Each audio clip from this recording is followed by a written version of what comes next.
ಅಲ್ಲಿ ನೀರಾಗಿ ಮಾರ್ಪಾಡುವಂತಹ ದಿವ್ಯಮಯವಾಗಿರ್ತಕ್ಕಂತಹ ಪುಣ್ಯಕ್ಷೇತ್ರ. ಇನ್ನೊಂದು ವಿಶೇಷವಾಗಿ ನಿಮ್ಮ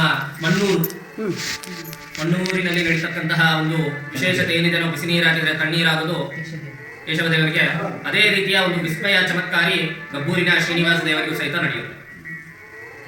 ಹಾಗೆ ಭೂಮಂಡಲದ ಅಪರೂಪಿ ವೆಂಕಟರಮಣ ದೇವರ ವಿಗ್ರಹ ತಿರುಪತಿಯಿಂದ ಆದಿಯಾಗಿ ಮೂಲತಃ ನಿಮ್ಮ ಬಿಜಾಪುರ ಕ್ಷೇತ್ರದವರೆಗೂ ಬಂದ್ರೆ ಒಂದೇ ಆಕಾರ ಒಂದೇ ಶೈಲಿಯಲ್ಲಿ ವೆಂಕಟರಮಣ ದೇವರು ಕಾಣಿಸಿದ್ರೆ, ಈ ಕ್ಷೇತ್ರದಲ್ಲಿ ಬಲು ವಿಶೇಷವಾಗಿರ್ತಕ್ಕಂಥ ಆಕಾರವುಳ್ಳ ವೆಂಕಟರಮಣ ದೇವರು.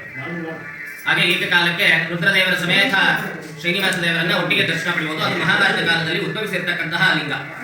ಸರ್ಪಯಾಗ ನೆಟ್ಟ ಇರಬೇಕಾದ್ರೆ ಉದ್ಭವಿಸಿದೆ ಅನ್ನೋದು ಪ್ರತೀತಿ ಇದೆ. ಅದು ವಿಶೇಷವಾಗಿ ಪಶ್ಚಿಮಾಭಿಮುಖವಾಗಿ ಉದ್ಭವಿಸಿದೆ. ಎಲ್ಲ ಕಡೆ ಪೂರ್ವಾಭಿಮುಖವಾಗಿ ಉತ್ತರಾಭಿಮುಖವಾಗಿ ಉದ್ಭವಿಸಿದ್ರೆ, ಇಲ್ಲಿ ಪಶ್ಚಿಮಾಭಿಮುಖವಾಗಿ ಉದ್ಭವಿಸಿರ್ತಕ್ಕಂತಹ ಶಿವಲಿಂಗ. ಇನ್ನು ತೆಲುಗಿನ ಪ್ರವಚನಕಾರರಾಗಿರ್ತಕ್ಕಂತಹ ಚಗಂಟಿ ಕೋಟೇಶ್ವರ ಅವರ ಹೇಳಿಕೆ ಹೇಳ್ತಾ ಹೊರಟ್ರೆ, ಅದಕ್ಕೆ ಮರ್ಕತ ಬ್ರಹ್ಮಸೂತ್ರ ಶಿವಲಿಂಗ ಅಂತ ಹೇಳಿ ಕರೀತಾರೆ. ಒಂದು ಬಾರಿ ಎಂತಹ ರುದ್ರದೇವರ ದರ್ಶನ ಮಾಡಿದ್ರೆ 7 ಜನ್ಮದ ಪಾಪ ಮೋಕ್ಷ. ಒಂದು ಬಾರಿ ನಿಷ್ಕಲ್ಮಶವಾದ ಮನಸ್ಸಿನಿಂದ ಪಂಚಾಕ್ಷರಿಯ ಮಂತ್ರವನ್ನ ನಾವು ಪಠಣ ಮಾಡೋದ್ರಿಂದ ಅವನಿಗೆ ಕೋಟಿ ಬಾರಿ ಕೇಳು. ನಾವು ಹೋಗಿ ದರ್ಶನ ಮಾಡ್ಕೊತೀವಿ, ನಮ್ಮ ಹತ್ರ ಕಾಸಿದೆ, ನಾನು ನನ್ನದು ಎನ್ನುವ ಅಹಂಕಾರ ಯಾರಿಗಿರುತ್ತೋ ಅಂತಹ ವ್ಯಕ್ತಿಗಳಿಗೆ ಆ ರುದ್ರದೇವರು ದರ್ಶನವನ್ನ ಕೊಡೋದು. ಅವನಾಗಿ ಕರೆಸ್ಕೊಂಡ್ರೆ ಅವನ ಕ್ಷೇತ್ರಕ್ಕೆ ಹೋಗಿ ದರ್ಶನ ಮಾಡಿಕೊಂಡು ಬರೋದಕ್ಕಾಗುತ್ತೆ ಅನ್ನೋದೊಂದು ಪ್ರತೀತಿ. ಸಾಮಾನ್ಯವಾಗಿ ಮಂತ್ರಾಲಯಕ್ಕೆ ಹೋಗಿದ್ವಿ, ಬರ್ತಾ ಇದ್ವಿ, ಆದರೆ ವೆಂಕಪ್ಪ ಕರ್ಸ್ಕೊಂಡ್ರೆ ನಾವು ಯಾರು ಬರೋದಿಲ್ಲ. ಅವ್ನು ಕರ್ಸ್ಕೊಂಡು ಮಾತ್ರ ಕ್ಷೇತ್ರಕ್ಕೆ ಬರ್ತಾರೆ. ಯಾಕಂದ್ರೆ ಕ್ಷೇತ್ರದ ಅಧಿಪತಿ ಅವನೇ ವೆಂಕಟರಮಣನಿಗೆ ಜಾಗ ಕೊಟ್ಟಿರೋದು ಅನ್ನೋದು ಒಂದು ಪ್ರತೀತಿ ಇದೆ. ಅಗತ್ಯ ಮಹರ್ಷಿಗಳು ಸಂಚಾರ ಮಾರ್ಗವಾಗಿ ಕ್ಷೇತ್ರದ ಮೇಲ್ಗಡೆ ಹೊರಟಾಗ ಅವರಿಗೆ ಪರಿಶುದ್ಧವಾಗಿರ್ತಕ್ಕಂತಹ ಸ್ಥಳ ಎಲ್ಲೂ ಸಿಗದ ಕಾರಣ ಈ ಒಂದು ಸ್ಥಳವನ್ನು ಆಯ್ಕೆ ಮಾಡಿಕೊಂಡು ರುದ್ರದೇವರ ಆಜ್ಞೆ ಮೇರೆಗೆ ಇಲ್ಲಿ ಅವರು ಧ್ಯಾನ ಅದು ಇದು ಅಂತೇಳಿ ಮತ್ತೊಂದು ಕಾರ್ಯಕ್ರಮವನ್ನ ಮಾಡ್ತಾ ಇದ್ದಾರೆ. ಕಾಲಕ್ರಮೇಣ ಕಳೆದಂತೆ ವೆಂಕಟರಮಣ ದೇವರು ಅವರ ಸ್ವಪ್ನದಲ್ಲಿ ಬಂದು, ನೀವು ಕುಳಿತಿರ್ತಕ್ಕಂಥ ಪ್ರಾಂತ್ಯಕ್ಕೆ ನಾನು ಬರ್ಬೇಕಂತೇಳಿ ಮಾಡಿದ್ದೀನಿ, ನನ್ನನ್ನು ಪ್ರತಿಷ್ಠಾಪಿಸಿ ಅಂದಾಗ ಅಗತ್ಯರು ನೀವೇನೋ ಆಜ್ಞೆ ಕೊಟ್ಟರೆ ನಾನು ತೊಗೊಂಡ್ಬಿಡ್ತೀನಿ, ಸ್ವೀಕಾರ ಮಾಡ್ತೀನಿ, ಆದ್ರೆ ನಿಮ್ಮನ್ನ ಪ್ರತಿಷ್ಠಾಪನೆ ಮಾಡ್ಬೇಕು ಅಂತ ನನ್ನ ಬಯಕೆ ಇದೆ, ಆ ಬಯಕೆ ನನ್ನಿಂದ ಆಗಲ್ಲ, ರುದ್ರದೇವರ ಅನುಮತಿ ಇಲ್ಲದೆ ನಾನೇನು ಮಾಡೋಕ್ಕಾಗಲ್ಲ ಅಂತ ಹೇಳ್ತಾರೆ. ಸ್ವತಃ ಅವನನ್ನು ಕಾಣಲು ವೆಂಕಪ್ಪನೇ ಹೊರಟು ಅವರವ್ರದ್ದು ಪರ್ಸನಲ್ ಮ್ಯಾಟರ್ಗಳಿರ್ತಾವ ಎಲ್ಲ ಮುಗಿಸ್ಕೊಂಡು ಕೇಳ್ತಾರಂತೆ, ಸ್ವಾಮಿ ಆ ಒಂದು ಸ್ಥಳದಲ್ಲಿ ನಮಗೆ ಚೊಕ್ಕದಾಗಿ ಜಾಗ ಕೊಡಿ ಅಂತ ಕೇಳಿದಾಗ ರುದ್ರ ಆಜ್ಞೆ ಕೊಡ್ತಾರಂತೆ. 2 ಕಂಡೀಷನ್. ನನ್ನ ಆರಾಧನೆ ಪೀಠದ ಮೇಲೆ ಬಂದ್ರೆ ನಿಮಗೆ ಸ್ಥಳಾವಕಾಶ ಉಂಟು, ಇಲ್ಲ ಅಂದ್ರೆ ಇಲ್ಲ. ರುದ್ರನ ಪೀಠ ಇದು ಬಂದ್ಬಿಟ್ಟು ಎಲ್ಲ ಕಡೆ ಪದ್ಮಕಮಲದ ಮೇಲೆ ಇದ್ರೆ ಇಲ್ಲಿ ಪೀಠದ ಮೇಲೆ ಇದೆ. ಸೊ ಅದಾದ ನಂತರ ನಾನು ಯಾವತ್ತ ಆ ಕ್ಷೇತ್ರಕ್ಕೆ ಬರ್ತೀನಿ ಅಲ್ಲಿವರೆಗೂ ನೀವೇ ಕ್ಷೇತ್ರಾಧಿಪತಿ, ನೀವೇ ಕ್ಷೇತ್ರ ಪಾಲಕರು, ನಾ ಬಂದಾಗ ನನಗೆ ಅಧಿಪತಿಯ ಸ್ಥಾನವನ್ನ ಬಿಟ್ಟುಕೊಡ್ಬೇಕು ಅಂತ ಹೇಳ್ತಾರೆ. ಸೊ ಹಂಗಾಗಿ ಮಹಾಭಾರತದ ಕಾಲದಲ್ಲಿ ಅವರು ಉದ್ಭವಿಸಿದ ನಂತರ ಅವರೇ ಅಧಿಪತಿಗಳಾಗ್ತಾರೆ, ಇವರು ಪಾಲಕರಾಗ್ತಾರೆ ಅನ್ನೋದು ಸುದ್ದಿ ಚರ್ಚೆಯಲ್ಲಿದೆ. ಇನ್ನು ಮೇಲ್ಗಡೆ ನರಸಿಂಹ ದೇವರು ಕಾಣ್ತಾರೆ ತುತ್ತ ತುದಿಯಲ್ಲಿ. 2ನೇದಾಗಿ ನಾಗದೇವತೆಗಳು ಕಾಣ್ತಾ ಇದ್ದಾರೆ. ಮೂರನೇದಾಗಿ ಭಗವಂತನ ಬಲಬದಿ ಅಂದ್ರೆ ನಿಮ್ಮ ಎಡಕ್ಕೆ ಹನುಮಂತ ದೇವರು, ಈ ಕಡೆ ಗರುಡ ದೇವರು, ಮಧ್ಯದಲ್ಲಿರೋನೇ ಶ್ರೀನಿವಾಸ. ಮತ್ಸ್ಯಾಕೃತಿಯನ್ನ ಹೋಲುವಂತಹ ಬಹುಬೇಗ ನಾವು ಕಿವಿಗಳನ್ನ ನೋಡಿದ್ರೆ ಮತ್ಸ್ಯಾಕೃತಿಯನ್ನ ಹೋಲಿದಾವೆ ಅನ್ನೋ ಒಂದು ಸುಂದರ ಕಾರಣಗಳನ್ನ ನಾವು ಕಾಣಬಹುದು. ವಿಶೇಷವಾಗಿ ಎಡಗೈಯಿಂದ ಆಶೀರ್ವದಿಸ್ತಾ ಇದ್ದಾರೆ. ವೆಂಕಪ್ಪ ನಮಗೆ ಅಭಯತ್ಸದಲ್ಲಿ ಆಶೀರ್ವಾದವನ್ನ ಮಾಡೋದು ನೋಡಿದೀವಿ ಬಲಗೈಯಿಂದ, ಆದ್ರೆ ಇಲ್ಲಿ ವೆಂಕಪ್ಪ ಎಡಗೈಯಿಂದ ಮಾಡ್ತಾರೆ. ಇನ್ನು ಆ ಪಾದದ ಕೆಳಗಡೆ ಆ ಸಾಲಿಗ್ರಾಮದ ಹಿಂದೆ ಆ ವಿಗ್ರಹ ಉತ್ಸವ ವಿಗ್ರಹಗಳ ಪಕ್ಕದಲ್ಲಿ ನೋಡಿ ಮಜವಾಗಿರುತ್ತೆ, ಬ್ರಹ್ಮದ ಬಲ ಕಾಣುತ್ತೆ ಚಿಕ್ಕದಾಗಿ. ಸೊ ಆ ಬೇಸಿಸ್ ನಮಗೆ ಇಲ್ಲ.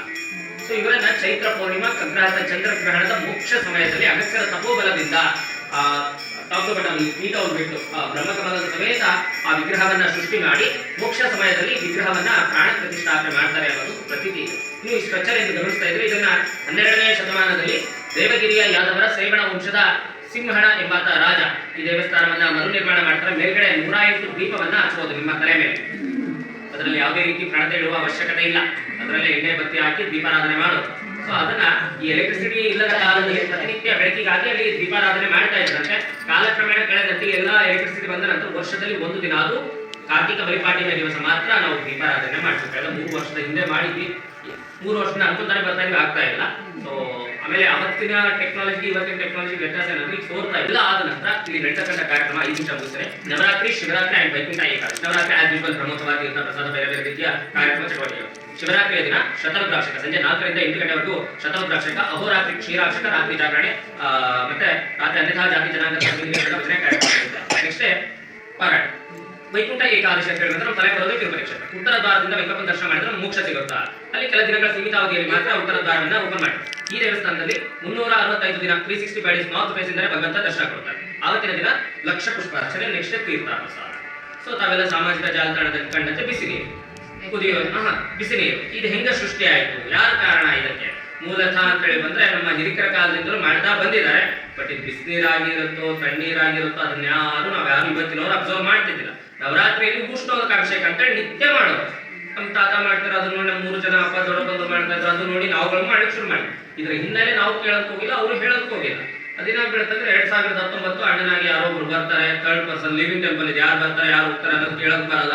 ಸೊ ಬರ್ತಾರೆ, ಅವ್ರು ಪೂಜೆ ಸಮಯಕ್ಕೆ ಬಂದಿರ್ತಾರೆ, ನಾವು ಮರಳುವಂತ ಬಿಸಿನೀರನ್ನ ತಗೊಂಡು ಅಭಿಷೇಕಕ್ಕೆ ಅಂತ ಹೇಳಿ ಹೊರಟಿರ್ತೀವಿ. ಏನಿದು ಬಿಸಿನೀರು ಏನಕ್ಕೆ ಅಂತ ಉಷ್ಣೋದಕಾಭಿಷೇಕ ನಮ್ಮ ದೇವಸ್ಥಾನ ಸಂಪ್ರದಾಯ ನಾವು ಮಾಡಿ. ಅದೇನಾಗುತ್ತೆ ಅದರಿಂದ ಸನಾತನೀಯ ಧರ್ಮ ಏನೇನೋ ಕ್ರಾಸ್ ಕ್ವಶನ್ಸ್ ಆಗ್ತಾನೆ, ನಮ್ಗೂ ಅವತ್ತು ಫ್ಲಾಶ್ ಆಗುತ್ತೆ, ಹೌದಲ್ಲ ಇದನ್ನ ಏನಕ್ಕೆ ಮಾಡ್ತಾ ಇದೀವಿ ಅಂತ. ಹಿರಿಕರನ್ನ ಕೇಳಿದ್ರೆ ನಿಮ್ ತಾತ ಅವನ್ನೇ ಕೇಳ್ಬೇಕಪ್ಪ, ಅವ್ರ ಹತ್ರ ಇಲ್ಲ ಅಂತ ಹೇಳ್ತಾರೆ, ಮತ್ತೆ ಯಾರನ್ನ ಕೇಳ್ಬೇಕು. ಹಂಗಾಗಿ ಅವನ್ನೇ ಕೇಳೋಣ ಅಂತೇಳಿ ಅಷ್ಟಮಂಗಳ ಪ್ರಶ್ನೆಗೆ ಮಾಡಬೇಕು. ಕಾರಣ ಇಷ್ಟೇ, ಆ ಬಿಸಿನೀರು ಒಂದು ಪಾಯಿಂಟ್ ಆದ್ರೆ ಇನ್ನೂ 2-3 ಪಾಯಿಂಟ್ ಏನಪ್ಪಾ ಅಂದ್ರೆ ಈ ದೇವಸ್ಥಾನಕ್ಕೆ ನಿತ್ಯ ಜನಸಂಚಾರವೇ ಇದ್ದಿದ್ದಿಲ್ಲ, ಸ್ಥಗಿತ. ಬರ್ಬೇಕು, ಪೂಜೆ ಮಾಡ್ಬೇಕು, ಹೋಗ್ಬೇಕು, ಯಾರು ಬರೋರಲ್ಲ ಹೋಗೋರಲ್ಲ. ಸಂಜೆ ಬಂದು ದೀಪ ಧೂಪ ಮಾಡ್ಕೊಂಡು ಮಂಗಳಾರತಿ ಮಾಡ್ಕೊಂಡು ಉಯ್ಯಾಲ ಸೇವೆ ಮುಗಿಸ್ಕೊಂಡು ಹೋದಂದ್ರೆ ಮತ್ತೆ ಬೆಳಿಗ್ಗೆ 7 ಬರೋರು ನಾವು. ಜನನೇ ಬರ್ತಾರೆ, ಇವನೇ ಇಲ್ಲೇನೋ ಈ ಸ್ಥಳದಾಗ ಅಂತೇಳಿ ಒಂದು ಕೆಟ್ಟ ಆಲೋಚನೆ ಬಂದಾಗ ಅಷ್ಟಮಂಗಳ ಪ್ರಶ್ನೆ ಮೊರೆ ಹೋಗ್ತೀವಿ.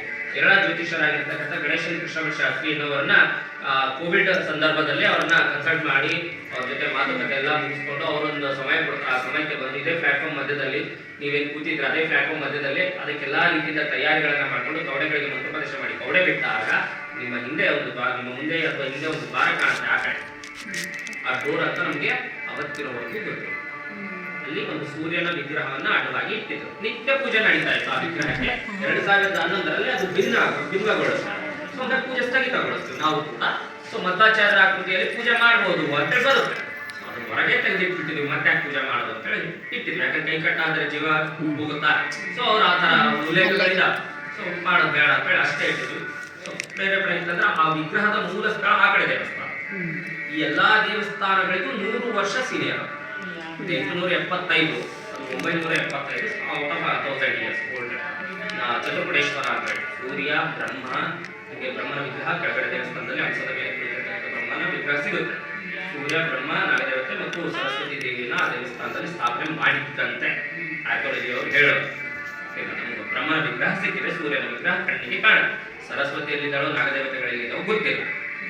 ಅದೆಲ್ಲ ಆದ ನಂತರ ಇವಾಗ ನಿಧಾನ ಇಲ್ಲ, ಇವನ ಹತ್ರ ಶಕ್ತಿ ಇದೇನಿಲ್ಲ, ಜನ ಬರ್ತಾರೆ ಇಲ್ಲ ಅನ್ನೋ ಒಂದು ಪ್ರಶ್ನೆ ಕೇಳಿದಾಗ ಕವಡೆಗಳ ಮುಖೇನ ಪ್ರಶ್ನೆ ಆಗ್ತಾರೆ. ಅದಕ್ಕೆ ಭಗವಂತ ಏನು ಉತ್ತರ ಕೊಡ್ತಾನೆ ಅಂದ್ರೆ, ನನಗೇನು ಆಗಿಲ್ಲ, ನಾನು ಎಲ್ಲಿಗೂ ನಾನು ಇಲ್ಲೇ ಇದ್ದೀನಿ, ನನ್ನ ಹತ್ರ ಶಕ್ತಿ ಇದೆ.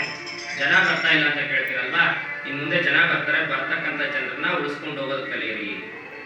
ನಮ್ಮ ಲ್ಯಾಂಗ್ವೇಜ್, ನಮ್ಮ ಬಿಹೇವಿಯರ್, ನಮ್ಮ ಕ್ಯಾರೆಕ್ಟರ್ ಈ ಒಂದು 4 ಚೆನ್ನಾಗಿಲ್ಲ ಅಂದ್ರೆ ನೀವು ನಾಳೆ ಈಗ 10 ಜನ ಬಂದಿದ್ರೆ ನಾಳೆ ದಿನ ಏನೋ ಬರ್ಬೇಕಪ್ಪ, ಈ ರೂಟಿಗೆ ಹೋದಾಗ ಈ ದರ್ಶನ ಮಾಡ್ಕೊಂಡು ಹೋಗ್ಬೇಕಪ್ಪ ಅಂತ ನಿಮ್ಗೆ ಮಾಡ್ತಿರ್ತಾರೆ. ಈ ಶಕ್ತಿ ಅದೇ ಬಿಸಿನೀರನ್ನ ಕಾಸ್ಕೊಂಡು ಬನ್ನಿ. ಇಬ್ಬರು ಸ್ನಾನ ಮಾಡ್ತಾರೆ, ಕಡೆಗೆ ಒಲೆ ಮೇಲೆ ಬಿಸಿನೀರು ಕಾಸ್ಕೊಂಡು ತೊಗೊಂಡು ಬರ್ತಾರೆ. ಚೆನ್ನಾಗಿ ನಾವು ಟೀ ಕಾಫಿ ಗಿಡೋ ಥರ ನೀರು ತೊಗೊಂಡ್ಬರ್ತಾರೆ. ಇದೆಲ್ಲ ಚಾ ಮರಳಿ ಹಾಗೆ ಉದ್ದ ಬುಕ್ಕಿ ಬರ್ತೀವಿ ಅಂತ ತೊಗೊಂಡು ಪೀಠದ ಮೇಲೆ ಇಟ್ಟು ಕಿರೀಟದ ತುತ್ತ ತುದಿ ಮೇಲೆ ನಿಮಗೆ ಸೇವನೆಗೆ ಕಾಣ್ತಾ ಇದೆ. ಆ ತುತ್ತ ತುದಿಯಿಂದ ಅಭಿಷೇಕ ಮಾಡಿದ್ರೆ ಸೆಕೆಂಡ್ಸ್ ಅಲ್ಲಿ ಆ ಬಿಸಿನೀರು ನಲ್ಲಿ ನೀರಾಗಿ ಬರುತ್ತೆ.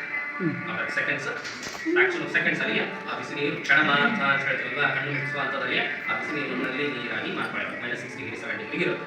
ಐಸ್ ಕ್ಯೂಬ್ಸ್ ಆಗಲ್ಲ, ತಣ್ಣೀರಾಗಿರುತ್ತೆ, ಬಿಸಿನೀರಾಗಲ್ಲ, ಮತ್ತೊಂದು ಏನೂ ಆಗಲ್ಲ. ಅದೇ ಬಿಸಿನೀರನ್ನ ದೇವರ ಬೇರೆ ಭಾಗದಿಂದ ಅಭಿಷೇಕ ಮಾಡಿದ್ರೆ ಬಿಸಿನೀರಾಗಿರುತ್ತೆ, ತಣ್ಣೀರಾಗಲ್ಲ. ಸೊ ಇದನ್ನ ನಾವು ಭಕ್ತಾದಿಗಳಿಗೆ ತೋರಿಸಬಹುದು ಅಂತ ನಾವು ಪ್ರಶ್ನೆ ಹಾಕಿದಾಗ ಭಗವಂತನ ಆಜ್ಞೆ ಮೇರೆಗೆ 3 ವರ್ಷ ಸಿಗುತ್ತೆ. 2021 ದಸರಾ ಸ್ಟಾರ್ಟ್ ಮಾಡಿದ್ದು, 2024ಕ್ಕೆ ದಸರಾ ಎಂಡಿಂಗ್ ಮಾಡಿದ್ವಿ.